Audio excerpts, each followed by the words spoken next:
What's up YouTube, it's Dragon Zeus' guy here. Today I'm going to bring you guys top 16 William Casaw's Lancer Frogs. Now I'm going to talk about the deck, his choices, what I like about the deck, what I don't like about the deck, what stands out to me and what doesn't stand out to me. So basically let's just get started. Okay, so this is Sea Lancer Frogs obviously. So he ran double Sea Lancer, double Treeborn Frog, triple Rodent Totem, triple Swap Frog, and triple Dupe Frog, and triple Poison Draw Frogs.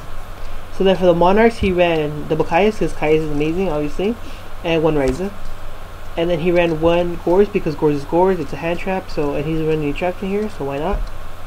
And then he ran double Lad, which is amazing because Lad is one of my favorite cards after Red Eyes Darkness Metal Dragon, because basically your opponent has to waste like 2 or 3 resources just to bring Lad down to 1800, 1300 to run over it. So that's good as well.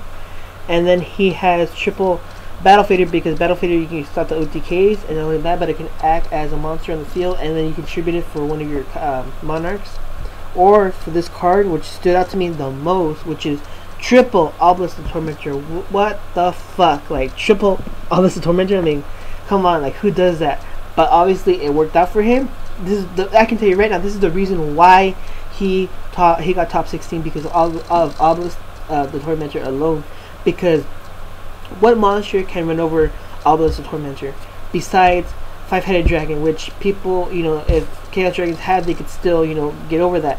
But with Future Vision being gone, then they're not running that anymore, then bam, you got a 4000 beater right there staring at you right in the face. And not only that, but his effect alone can basically destroy all the monsters on the on your opponent's side of the field, and then you get your other monsters can go ahead and attack.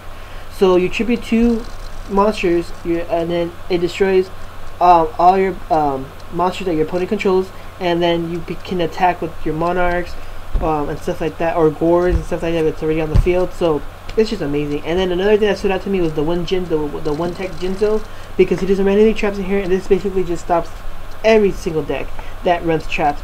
It stops Bottlenecks, it stops Deep Prisons, it stops Starlight Roads, it stops everything. Like, you don't even know. Like, if you can't negate the summon of Jinzo with Judgment or Warnings, then basically you're just looking at a 2400 beater that stops all your traps. So yeah, and not only that, but it's a level 6, so it's easy to get out, you know, with Treeborn Frog or with a Battle Fader. So those are the monsters, 29 monsters. Now on to the spells. He ran one enemy controller. For the stables he ran Monster Reborn, Dark Hole, and Heavy Storm. Double Creature Swap, 1 Salvage to bring back his Toads, and triple, this is another thing that stood out to me, triple Soul Exchange, because I haven't seen this card since the Kaiba deck back in like 2002 I believe.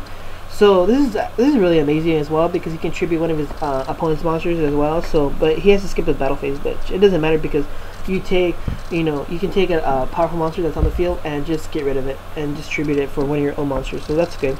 And this is the only thing that I didn't like about the deck. And this is My Body as a Shield. And My Body as a Shield is a really good card, do not get me wrong. But it reads, when your opponent activates a spell, trap card, or monster effect that would destroy monsters on the field, except during the damage step, pay 1500 life points, negate the activation, and if you do, destroy it. Now the only thing that I like about this card is that if your opponent Dark Holes or Tarantulas, it saves all your monsters, so that's good. Now this card used to be played a lot before Forbidden Lands came out. Now Forbidden Lands only protects 1 monster, so basically if William had Lad on the field, Jinzo, maybe a Monarch and an Obelisk, so, and your opponent treasure tributes or Dark Holes, basically all his monsters are saved. So, well, not Lad because Lad would negate it, but you know what I mean. So so that's the only positive thing that I see coming out of this card. So where Forbidden Lands is a little bit more versatile, where you can protect 1 monster in the field, even though this is 800 life points, and it's also chainable. But I can see this working out, because like I said, if he wants to OTK and he wants to save all his monsters, then this works for him. So I can see that. But for me personally, I don't think I would run the card. But hey, everybody has their opinions. And then for his side, he ran triple DD Crow, which is good for Dark Worlds and Chaos Dragons. And then he ran double Ragnarok for pretty much to hit the back rows or to hit anything that he can't get rid of.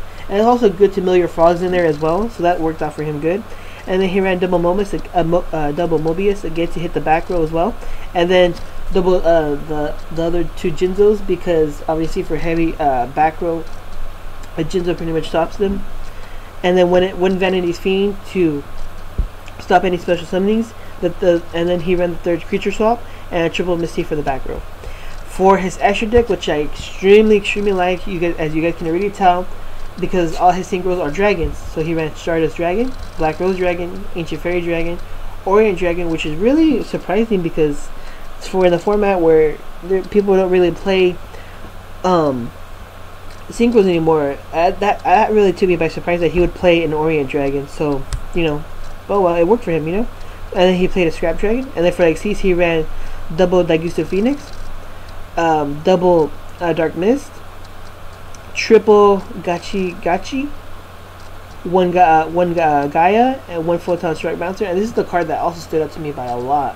It's number 6, Promali Atlantis. I don't know how you pronounce that, but basically it reads: 2 level 6 monsters. When this card is XYZ summoned, you can target one number monster in your graveyard. So play Dark Mist. In your graveyard, equip that target to this card. This card gains attack equal to half the attack of the equipped monster. Once per turn, you can detach one XYZ material card from this card to send the monster equipped by this effect to the graveyard. Have your opponent's life points. You cannot conduct your battle phase the turn you activate this effect. Wow, that is just absolutely amazing. That's extremely broke. I didn't even know about this card. So basically, you take a monster, a number monster, you attach it to this card, so basically like an Exobeetle, and then you can detach an XYZ material, and then you can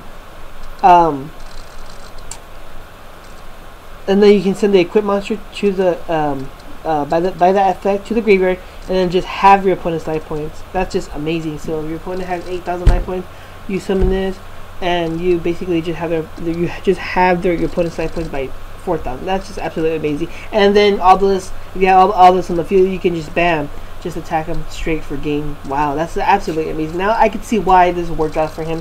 So that's it, guys. You know, for me, I understand why he topped. You know, just basically his choices were absolutely amazing. So major congrats to him for topping with frogs. So that's the deck, guys. I will be doing Siamese Agents next. So take care and see you guys in the next video. Peace.